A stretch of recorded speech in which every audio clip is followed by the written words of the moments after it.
ബഹുമാനമുള്ള കർത്തൃദാസൻ, സഭ എല്ലാവരുടെയും യേശുക്രിസ്തുവിൻ്റെ നാമത്തിലുള്ള സ്നേഹവന്ദനം അറിയിക്കുന്നു. 45 വർഷം കർത്തൃദാസൻ കുടുംബം സ്വന്തം ദൈവം അവരെ നടത്തിയ പോലെ ദൈവത്തെ നന്ദിയോട് സ്തുതിക്കുന്നു. കർത്തൃദാസൻ യേശുക്രിസ്തുവിൻ്റെ നാമത്തിൽ നന്ദി അറിയിക്കുന്നു. ദൈവം ധാരാളമായി അനുഗ്രഹിക്കട്ടെ.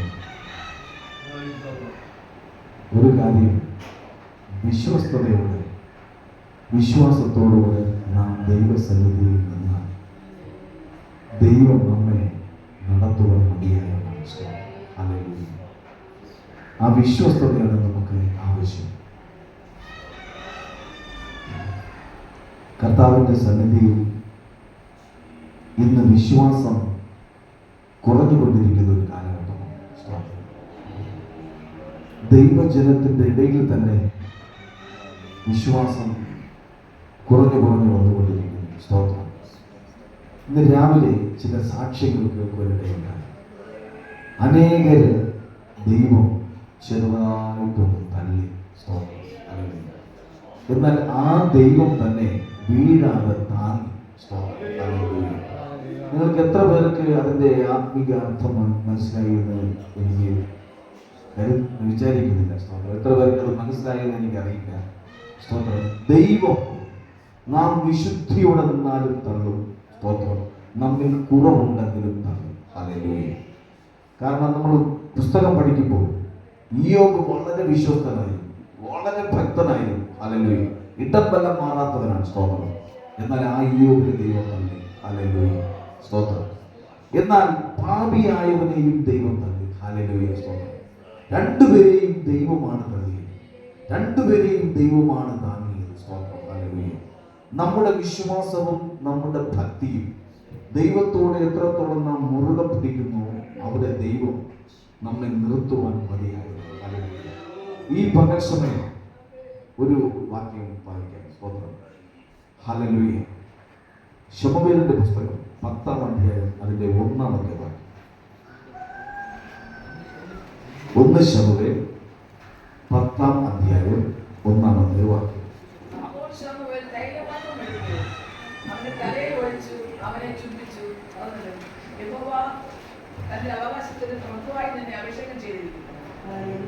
ആമേൻ. ഒരു വാക്ക് നമുക്ക് പ്രാർത്ഥിക്കാം. സ്വർഗീയ കർത്താവേ, നല്ല ദൈവമേ, അനുഗ്രഹിക്കപ്പെട്ട ഈ സമയത്തിനായി ഞങ്ങൾ അങ്ങേ സ്തുതിക്കുന്നു. കർത്താവ്, ഈ പകൽ സമയം ഞങ്ങൾ അങ്ങയുടെ കരങ്ങളിലേക്ക് സമർപ്പിക്കുന്നു. ഞങ്ങൾ ബലഹീനരും രോഗികളുമാണ് കർത്താവേ. ഹല്ലേലൂയ. അങ്ങ് ഞങ്ങളോടുകൂടെ ഇരിക്കണമേ കർത്താവേ. ഞങ്ങളെ അവിടുന്ന് ബലപ്പെടുത്തണമേ, ശക്തീകരിക്കണമേ കർത്താവേ. തിരുവചനങ്ങൾ അങ്ങയുടേതാണ്. ഹല്ലേലൂയ. ആവശ്യമായതൊക്കെയും ദൈവം പകർന്നു നൽകണമേ കർത്താവേ. വചനത്തിലൂടെ ഞങ്ങളെ ബലപ്പെടുത്തണമേ കർത്താവേ. വചനത്തിന്റെ ശക്തി ഞങ്ങളുടെ മേൽ പകരണമേ. ഹല്ലേലൂയ. ദൈവമായ കർത്താവേ, ഹല്ലേലൂയ. വചനം ജഡമായി ഞങ്ങളുടെ ഇടയിൽ പാർത്തു എന്ന് ഞങ്ങൾ വായിക്കുന്നു. ഹല്ലേലൂയ. അങ്ങനെയെങ്കിൽ ഈ പകൽ സമയം നീ ഞങ്ങളുടെ നടുവിൽ ഉണ്ടെന്ന് ഞങ്ങൾ വിശ്വസിക്കുന്നു. ഹല്ലേലൂയ. 2-3 പേർ അങ്ങയുടെ നാമത്തിൽ എവിടെ കൂടി വരുന്നോ അവരുടെ നടുവിലുണ്ടെന്ന് ഞങ്ങളോട് വാഗ്ദത്തം ചെയ്ത കർത്താവേ, ഈ പകൽ സമയം നീ ഞങ്ങളുടെ നടുവിലുള്ളതിനാൽ ഞങ്ങൾ നന്ദിയോടെ സ്തുതിക്കുന്നു. ഹല്ലേലൂയ. അവിടുന്ന് ഞങ്ങളെ നിറയ്ക്കണമേ, അവിടുന്ന് ഞങ്ങളെ അനുഗ്രഹിക്കണമേ, അവിടുന്ന് ഞങ്ങളെ ബലപ്പെടുത്തണമേ, ഞങ്ങളെ ശക്തീകരിക്കണമേ. ഞങ്ങളൊരു ആശ്വാസം പ്രാപിച്ച്, ഒരു ശക്തി പ്രാപിച്ച്, ഒരു ബലം പ്രാപിച്ച് ഇവിടുന്ന് കടന്നു പോകുവാൻ ദൈവം ഞങ്ങളുടെ മേൽ അഭിഷേകം പകർന്നതിനാൽ സ്തോത്രം ചെയ്യുന്നു. ദൈവകരങ്ങൾ സമർപ്പിക്കുന്നു യേശുക്രിസ്തുവിൻ നാമത്തിൽ. സാരമില്ലായി സങ്കടങ്ങൾ മാറിപ്പോകും ഈ വേദനകൾ. സാരമില്ലായി സങ്കടങ്ങൾ മാറിപ്പോകും ഈ വേദനകൾ. മാറിപ്പോകാത്തൊരു വാഗ്ദത്വമുണ്ടിനി, ആ നല്ല നാളുകൾ വേഗം വരും. മാറിപ്പോകാത്തൊരു വാഗ്ദത്വമുണ്ടിനി, ആ നല്ല നാളുകൾ വേഗം വേഗം വരും, സാരമില്ലായി സങ്കടങ്ങൾ മാറിപ്പോകും, ഈ വേദനകൾ സാരമില്ലായി സങ്കടങ്ങൾ മാറിപ്പോകും, ഈ വേദനകൾ. Hallelujah, hallelujah, hallelujah. Praise the Lord. ദൈവം നമ്മെ അനുഗ്രഹിക്കട്ടെ. ഇന്ന് ഉച്ചയ്ക്ക് ശേഷം നമുക്ക് പരസ്യയോഗമുണ്ട്. സ്തോത്രം. നിങ്ങൾ ആ പരസ്യയോഗത്തെ ഓർത്ത് പ്രാർത്ഥിക്കുക. സ്തോത്രം. കാലാവസ്ഥയ്ക്ക് ദൈവം നമുക്ക് അനുകൂലമാക്കി തരണം. സ്തോത്രം. തിങ്കൾ, ചൊവ്വ, ബുധൻ 3 ദിവസം അമരവള CSI ചർച്ചിന് സമീപം 3 ദിവസത്തെ കൺവെൻഷൻ നടക്കുകയാണ്. സ്തോത്രം. ടീമിൻ്റെ സ്തോത്രം. ആ കൺവെൻഷനോട് നിങ്ങൾ എല്ലാവരും പ്രാർത്ഥിക്കുക. കാലാവസ്ഥ അനുകൂലമാക്കി തരണം. ഒരു കൂട്ടം ജനം കടന്നു വരണം. പാപികൾ മാനസാന്തരപ്പെടണം. വചനം ആ ദേശത്ത് അനേകരുടെ ഉള്ളിൽ നിറയണം. ഹല്ലേലൂയ, സ്തോത്രം. ഈ യോഗങ്ങളെ ഓർത്ത് പ്രാർത്ഥിക്കുക. പ്രത്യേകിച്ച് ചൊവ്വാഴ്ച ദിവസം നമ്മുടെ വിനോദ് ബ്രദറാണ് വചന ശുശ്രൂഷ. അപ്പോൾ ആ വചന ശുശ്രൂഷ നിങ്ങൾ പ്രാർത്ഥിക്കുക. നമ്മൾ വിചാരിക്കുന്നത് പോലെയല്ല, അത് ശക്തനായ ഒരു ദേവദാസനാണ്. ഹല്ലേലൂയ. കാരണം ഹല്ലേലൂയ, സ്തോത്രം, മദ്യത്തെക്കുറിച്ചും ദേശത്തെക്കുറിച്ചും പ്രസംഗിച്ചപ്പോൾ മദ്യപാനി മാനസാന്തരപ്പെട്ടു. ഹല്ലേലൂയ. കാരണം അപ്പോൾ പുള്ളി വിശ്വസിച്ചു. ഇല്ലെങ്കിൽ അപ്പോൾ മദ്യം വാങ്ങാൻ വെച്ചിരിക്കുന്ന 500 രൂപയാണ് എൻ്റെ കയ്യിൽ കൊണ്ടു തന്നത്. പുള്ളി നേരത്തെ പറഞ്ഞു. ഹല്ലേലൂയ. അപ്പോൾ വളരെ ശക്തനായ ഒരു ദേവദാസനാണ്. അപ്പോൾ ആ വചന ശുശ്രൂഷ അനുഗ്രഹിക്കുക. നിങ്ങൾ എല്ലാവരും പ്രാർത്ഥിക്കുക, എല്ലാവരും പ്രാർത്ഥിക്കുക. സ്തോത്രം. കാരണം പ്രാർത്ഥന കേൾക്കുന്ന ഒരു ദൈവമാണ് നമ്മുടെ ദൈവം. ഹല്ലേലൂയ, സ്തോത്രം. അതിൽ ഒരു മാറ്റവുമില്ല. സ്തോത്രം. നമ്മുടെ ദൈവം പ്രാർത്ഥനയ്ക്ക് ഉത്തരം തന്നിരിക്കും. ഹല്ലേലൂയ, സ്തോത്രം. ആരുടെ മുമ്പിലും തലകുനിപ്പാൻ ദൈവം നമ്മെ അനുവദിക്കില്ല. സ്തോത്രം. അതിന് ഞാൻ ഹല്ലേലൂയ സാക്ഷിയാണ്. ഹല്ലേലൂയ. എൻ്റെ ദൈവം ഓരോ ദിവസവും എന്നെ നിർത്തുന്നത് അതിഭയങ്കരമായിട്ടാണ്. ഹല്ലേലൂയ. നിസ്സാരമായ ഒരു കാര്യം ഞാൻ നിങ്ങളോട് പറയാം. ഇന്ന് രാവിലെ ആരാധനയ്ക്ക് വരാൻ എൻ്റെ കയ്യിൽ കാണിക്കിടാൻ 5 പൈസയില്ല. ദൈവത്തിന് മഹത്വം. ഒരു പൈസയില്ല. ഹല്ലേലൂയ. അപ്പോൾ ഞാൻ രാവിലെ വീട്ടിൽ പോയി മക്കളെ വിളിച്ചുകൊണ്ട് വന്നു. അപ്പോൾ ഭാര്യ വീട്ടിൽ മഴയുണ്ട്, അങ്ങനെ ബുദ്ധിമുട്ട്, അമ്മ. അപ്പോൾ ഞാൻ എൻ്റെ കയ്യിൽ കാണിക്കിടാൻ പൈസ ഇല്ല, നിങ്ങളെ ഉണ്ടോ എന്ന് ചോദിച്ചു. അപ്പോൾ അവരുടെ കയ്യിൽ ഒരു പൈസ. അപ്പോൾ എനിക്കൊരു സഹോദരൻ 5000 രൂപ തരാനുണ്ട്. അപ്പോൾ എന്നെ വിളിച്ച് പറഞ്ഞു 1000 രൂപ കൊണ്ട് ഞാൻ തരാൻ പറഞ്ഞു. ഞാൻ പിന്നെ അത് പോയി വാങ്ങിയിട്ട് വന്നാണ് കാണിക്കുന്നത്. സ്വതന്ത്രം. അപ്പോൾ നമ്മുടെ ഹൃദയങ്ങളെ അറിയുന്നൊരു ദൈവവും, നമ്മുടെ ഹൃദയങ്ങളെയും ആഗ്രഹങ്ങളെയും നിലവുകളെയും ചിന്തകളെയും അറിയുന്നൊരു ദൈവമുണ്ട്. ഹല്ലേലൂയ. ആ ദൈവം ഈ പകൽ സമയം നമ്മെ അനുഗ്രഹിക്കുക തന്നെ ചെയ്യും. ഹല്ലേലൂയ. നമ്മെ വിടുവിക്കുക തന്നെ ചെയ്യും. ഹല്ലേലൂയ. നാം എന്തുദ്ദേശത്തോടെയാണോ കടന്നു വന്നത്, എന്ത് വിശ്വസിച്ചാണോ കടന്നു വന്നത്, അത് പ്രാപിച്ചുകൊണ്ടേ ഈ പകൽ സമയം നാം ഇവിടെ വിട്ട് കടന്നു പോകാൻ പാടുള്ളൂ. ഹല്ലേലൂയ. പ്രസംഗിക്കുന്നവരെ മഹത്വമല്ല. ഹല്ലേലൂയ. പ്രാർത്ഥിക്കുന്നവരെ മഹത്വമല്ല, പാടുന്നവരുടെ മഹത്വമല്ല. ഒരു ദൈവം നമ്മുടെ ഇടയിൽ ഇറങ്ങി വന്നിട്ടുണ്ട്. ഒരു ദൈവം നമ്മോട് കൂടെ ഉണ്ട്. നമ്മുടെ ഹൃദയത്തിൽ എന്ത് ചിന്തിക്കുന്നു, നാം എന്തിപ്പോൾ വിശ്വസിച്ചായിരിക്കുന്നു, എന്ത് പ്രാർത്ഥനയോടെ ആയിരിക്കുന്നു, എന്ത് ആഗ്രഹത്തോടെ വന്നിരിക്കുന്നു എന്ന് കാണുവാൻ ഒരു ദൈവം നമ്മുടെ മുമ്പിൽ ഇറങ്ങി വന്നിട്ടുണ്ട്. അവനാണ് നമ്മെ വിടുവിക്കുന്നത്, അവനാണ് നമ്മെ ശക്തീകരിക്കുന്നത്, അവനാണ് നമ്മെ ബലപ്പെടുത്തുന്നത്, അവനാണ് നമ്മെ അനുഗ്രഹിക്കുന്നത്. ഹല്ലേലൂയ. അതൊരു വിശ്വാസം നമ്മുടെ ഉള്ളിൽ നിറഞ്ഞേ നാം ഇവിടെ വിട്ട് കടന്നു പോകാൻ പാടുള്ളൂ. ഹല്ലേലൂയ, സ്തോത്രം. വളരെ പെട്ടെന്നാണ് കർത്താവിന്റെ ദാസൻ എന്നോട് പ്രസംഗിക്കാൻ പറഞ്ഞത്. ഹല്ലേലൂയ. ദൈവത്തിന്റെ മഹത്വം. ഒന്നുമില്ലാത്തവനാണ് ഞാൻ. സ്തോത്രം. ശൂന്യനായ മനുഷ്യനാണ്. ഹല്ലേലൂയ. ഒന്നുമില്ലാത്തവനാണ്. ഹല്ലേലൂയ. പ്രാർത്ഥിച്ചുകൊണ്ടിരുന്നു. ദൈവം ഒരു വാക്യം തന്നു. ഹല്ലേലൂയ. അങ്ങനെയാണ് 1 ശമൂവേൽ 10-ന്റെ 1-ാമത്തെ വാക്യം വായിക്കാൻ പറഞ്ഞു. സ്തോത്രം. ഒന്നുകൂടെ വായിച്ചാട്ടെ. ഹല്ലേലൂയ.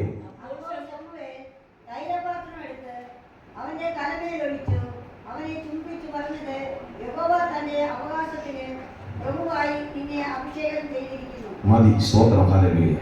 ഇസ്രായേലിന്റെ 1-ാമത്തെ രാജാവാണ് ശൗൽ. ഹല്ലേലൂയ.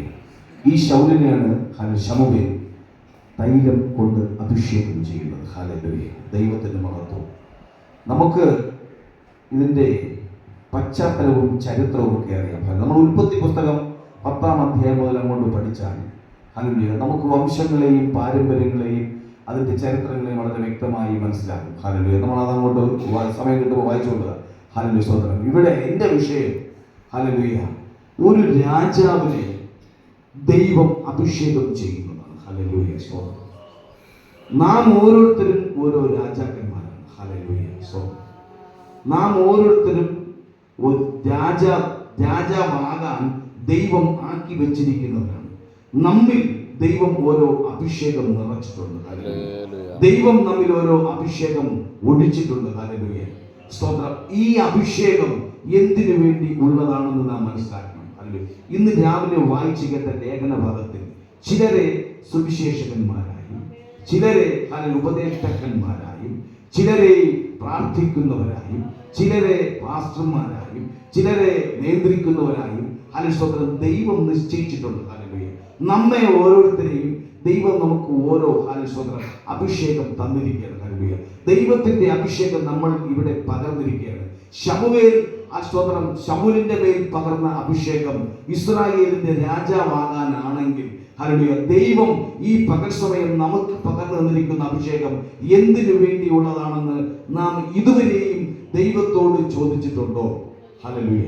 ഇതുവരെയും നാം ദൈവത്തോട് ആലോചന ചോദിച്ചിട്ടുണ്ടോ? ഹല്ലേലൂയ. സ്തോത്രം. ദൈവത്തിന്റെ മഹത്വം. എൻ്റെ ജീവിതത്തിൽ ഞാൻ നിങ്ങളുടെ മുമ്പിൽ പറയുന്നത്, എൻ്റെ മേൽ ദൈവം ഒരു അഭിഷേകം തന്നിട്ടുണ്ട്. ഹല്ലേലൂയ. ആ അഭിഷേകം ദേശത്ത് സാക്ഷിയാകുക. ഹല്ലേലൂയ. ജനത്തോട് യേശുക്രിസ്തുവിനെ കുറിച്ച് പറയുക. അത് എൻ്റെ മേൽ ദൈവം അഭിഷേകം ഇല്ല എങ്കിൽ എനിക്കത് ഈ 10 വർഷമായിട്ട് ചെയ്യാൻ കഴിയില്ല. സ്തോത്രം. അഭിഷേകം ഉള്ളതുകൊണ്ട് ദൈവം എന്നെ അതിലേക്ക് വേണ്ടി നടത്തിക്കൊണ്ടിരിക്കുക. ഹല്ലേലൂയ. കർത്തൃദാസന്റെ മേൽ ഒരു അഭിഷേകം ദൈവം കൊടുത്തിരിക്കുന്നു. ഹല്ലേലൂയ. ദൈവജനത്തിനിടയിൽ വചനം പ്രസംഗിക്കുക. ഹല്ലേലൂയ. ആ വചനം ദൈവം ആ വചനത്തെ അനുഗ്രഹിക്കുന്നു. കേൾക്കുന്ന വ്യക്തികളിൽ മാനസാന്തരം ഉണ്ടാക്കുന്നു. ഹല്ലേലൂയ. ദൈവം കർത്തൃദാസന്റെ മേൽ പകർന്നിരിക്കുന്ന അഭിഷേകമാണ്. ഹല്ലേലൂയ. നമുക്കൊരു ഉപദേഷ്ടാവിനെ ദൈവം ഇവിടെ നൽകിയിരിക്കുന്നു. ഹല്ലേലൂയ. വചനം തന്ന് ഉപദേശിച്ച് നമ്മെ നിയന്ത്രിച്ച് നമ്മെ നടത്തുവാൻ ഒരു ഉപദേഷ്ടാവിനെ ദൈവം നമുക്ക് നൽകിയിരിക്കുന്നു. 45 വർഷക്കാലം ദൈവസ്ഥനിൽ നിന്നു 70 വയസ്സ് കഴിഞ്ഞിരിക്കുന്നു. ഹല്ലേലൂയ. ഈ പ്രായത്തിൽ നാം ബഹുമാനിക്കുകയും മാനിക്കുകയും അനുസരിക്കുകയും അത്യാവശ്യം ഘടകമാണ്. ഹല്ലേലൂയ. ഇല്ല എങ്കിൽ ദൈവം നിർത്തിയിരിക്കുന്ന വ്യക്തിയുടെ മേൽ വിരൽ ചൂണ്ടാൻ നമുക്ക് അവകാശമില്ല. ഹല്ലേലൂയ. അത് ദൈവത്തിന് ഒരിക്കലും ഇഷ്ടമില്ലാത്ത കാര്യമാണ്. ചെറുതായാലും വലുതായാലും. ഹല്ലേലൂയ. ദൈവം അഭിഷേകം ചെയ്തിരിക്കുന്ന ദൈവഭൃത്യന്റെ മേൽ നാം വിരൽ ചൂണ്ടിയാൽ ഹല്ലേലൂയ ദൈവം നമ്മെ ഒരിക്കലും വെറുതെ വിടില്ല. ഹല്ലേലൂയ. അത് വലിയ പാപമാണ്. സ്തോത്രം. അതുകൊണ്ട് നാം ഇവിടെ അഭിഷേകം ചെയ്തിരിക്കുന്നവരെ ബഹുമാനിക്കുവാൻ നാം ബാധ്യസ്ഥരാണ്. ഹല്ലേലൂയ. ഇസ്രായേലിന്റെ രാജാവായി ഹല്ലേലൂയ ശമൂവേൽ അഭിഷേകം ചെയ്യുകയാണ്. ഹല്ലേലൂയ. അതിന്റെ 9-ാമത്തെ അധ്യായം ഹല്ലേലൂയ 1 മുതൽ 5 വരെയുള്ള വാക്യങ്ങൾ ഒന്ന് വായിച്ചാട്ടെ. 1 ശമൂവേൽ 9 1 മുതൽ 5 വരെയുള്ള വാക്യങ്ങൾ. പേരുള്ള ഒരു ധനികനുണ്ടായിരുന്നു. അവൻ ബെന്യാമിനായ അബീദിന്റെ മകനായ ബെഹോത്തിന്റെ മകനായ സെറോറിന്റെ മകനായ അബീരിന്റെ മകനായിരുന്നു. അവന് ശൗൽ എന്ന പേരോടെ യൗവനവും കോമളത്വമുള്ള ഒരു മകനുണ്ടായിരുന്നു. ഇസ്രായേൽ മക്കളിൽ അവനേക്കാൾ കോമളനായ പുരുഷനില്ലായിരുന്നു. അവൻ എല്ലാവരേക്കാളും തോൾ മുതൽ പൊക്കമേറിയവനായിരുന്നു. ശൗലിന്റെ അപ്പനായ കീശിന്റെ കഴുതകൾ കാണാതെ പോയിരുന്നു. കീശ് തന്റെ മകനായ ശൗലിനോട്, നീ ഒരു ഭൃത്യനെയും കൂട്ടിക്കൊണ്ടു ചെന്ന് കഴുതകളെ അന്വേഷിക്ക എന്ന് പറഞ്ഞു. അവൻ എഫ്രയീം മലനാട്ടിലും ദേശത്തും കൂടി സഞ്ചരിച്ചു. മതി. സ്തോത്രം. ഹല്ലേലൂയ. ബെന്യാമിൻ ഗോത്രം. ഹല്ലേലൂയ. ബെന്യാമിൻ ഗോത്രത്തിൽ ബെറഖ്യാവിന്റെ മകനായ കൂശിന്റെ മകനായ ശൗൽ. ഇസ്രായേലിൽ ഇത്രയും സുന്ദരനായ ഒരു പുരുഷൻ ഇല്ലായിരുന്നു. ഹല്ലേലൂയ. അത്രയും കോമള രൂപിയായവനാണ് അവൻ. ഹല്ലേലൂയ. സ്തോത്രം. അത്രയും സുന്ദരനാണ്. ആ സമയത്ത് ഇത്രയും സുന്ദരനായ ഒരു പുരുഷനില്ലെന്ന വചനം പറയുന്നത് ഞാനല്ല, ദൈവത്തിന് മഹത്വം. അപ്പോൾ ഈ ബെന്യാമിൻ ഗോത്രം നിങ്ങൾ ഉൽപ്പത്തി പുസ്തകം 10-ാം അധ്യായം മുതൽ വായിക്കുക. സമയം കിട്ടുന്ന പുസ്തകങ്ങളൊക്കെ ഒന്ന് വായിക്കുക. അവിടെ മനസ്സിലാവും ഗോത്രങ്ങൾ. ബെന്യാമിൻ ഗോത്രം ആരാണ്? ഹല്ലേലൂയ. ഈ ഗോത്രങ്ങൾ എങ്ങനെ വന്നു? ഹല്ലേലൂയ. ജലപ്രളയത്തിന് ശേഷം നോഹയുടെ മക്കൾ ആരൊക്കെയായിരുന്നു? Shem, Ham, യാഫേത്ത്. ഇവരിൽ നിന്നും കുലമായി പിരിഞ്ഞു. ഇങ്ങനെ അവിടെ വളരെ വ്യക്തമായി രേഖപ്പെടുത്തിയിരിക്കുന്നു. സമയം കിട്ടുമ്പോൾ വചനം ഒന്ന് വായിക്കുക. ഹല്ലേലൂയ. പ്രസംഗിക്കാനുള്ള സമയമില്ല. ദൈവത്തിന് മഹത്വം. ഇവിടെ കോമള രൂപിയായ ഹല്ലേലൂയ കൂശിന്റെ മകനായ ശൗൽ. ഹല്ലേലൂയ. ദൈവം അവനെ നേരത്തെ ഇസ്രായേലിന്റെ രാജാവായി കണ്ടിരിക്കുന്നു. Praise the Lord. ഹല്ലേലൂയ. ഇവിടെ നമ്മെയും ദൈവം നേരത്തെ കണ്ടിരുന്നു. ഹല്ലേലൂയ. സ്തോത്രം. നമ്മൾ ആ സത്യം ഗ്രഹിക്കണം. ഹല്ലേലൂയ. ഇന്ന് ദേശത്ത് നാം നോക്കിക്കഴിഞ്ഞാൽ അനേകർ ദൈവത്തെ അറിയാത്തവരായി ജീവിക്കുന്നു, ദൈവവുമായി ബന്ധമില്ലാത്തവരായി ജീവിക്കുന്നു. ദൈവത്തെ അറിഞ്ഞിട്ടും അറിഞ്ഞതുപോലെ ഗ്രഹിക്കാതെ ജീവിക്കുന്നവരാണ് ജനം. ഹല്ലേലൂയ. ഇവിടെ ദൈവം നമ്മെ കൊണ്ടിരുത്തിയിരിക്കുന്നു. ഹല്ലേലൂയ. ഇവിടെ ദൈവം നമുക്കൊരു അഭിഷേകം തന്നിരിക്കുന്നു. ഇവിടെ ദൈവം നമ്മെ നേരത്തെ കണ്ടിരിക്കുന്നു. ഹല്ലേലൂയ. കൂശിന്റെ മകനായ ശൗലിനെ എൻ്റെ ദൈവം നേരത്തെ ഇസ്രായേലിന്റെ രാജാവായി കണ്ടിരിക്കുന്നു. ഹല്ലേലൂയ. ദൈവത്തിന്റെ മഹത്വം. അങ്ങനെ കണ്ടിരുന്നു എങ്കിൽ ഇന്ന് നമ്മെയും ദൈവം എങ്ങനെ കണ്ടിരിക്കുന്നു നാം ഗ്രഹിക്കണം. ഹല്ലേലൂയ. മുന്നമേ ദൈവം നമ്മെ കുറിച്ച് അറിയുന്നു. ഹല്ലേലൂയ. നാം ഇന്ന് എന്ത് ചെയ്യുമെന്ന് ദൈവത്തിന് നേരത്തെ തന്നെ അറിയാം. ഹല്ലേലൂയ. പ്രിയരെ, ഈ പകൽ സമയം ദൈവത്തിന് നമ്മെ കുറിച്ചൊരു പദ്ധതി ഉള്ളത് കൊണ്ടാണ് മുന്നമേ ദൈവം നമ്മെ വിളിച്ചു വേർതിരിച്ച് ആ ദൈവത്തിന്റെ സമയത്തിന് മുമ്പേ നമ്മെ ഇവിടെ കൊണ്ട് ദൈവം